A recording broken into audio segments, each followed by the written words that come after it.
The Clown's Smile. I first met John Wayne Gacy when I was sent to cover one of his charity events. He was dressed as Pogo the Clown, famous around town for entertaining kids at parties and parades. But something about him felt off from the start. His wide smile never quite reached his eyes. When I arrived at his house to interview him, Gacy was friendly and warm, but there was a strange tension in the air.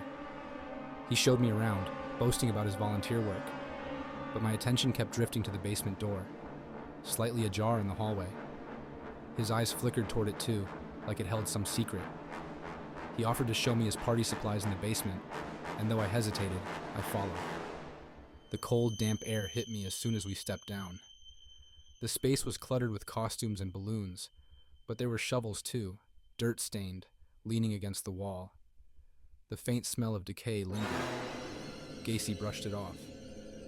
"Just doing some gardening," he said, his voice steady. We quickly returned upstairs, but I couldn't shake the feeling something was terribly wrong. At the event, Gacy transformed into Pogo the Clown. He made balloon animals for the kids and laughed loudly, but it all felt like an act, like he was hiding behind the makeup. I watched him, uneasy, as the day unfolded. His laugh seemed forced, and the smile painted on his face looked more like a mask than ever before. That night, I couldn't stop thinking about the basement. A few days later, I went back to his neighborhood, watching his house from a distance. Late at night, I saw him step into his backyard, shovel in hand. He disappeared into the darkness, only to return hours later, standing motionless in the night.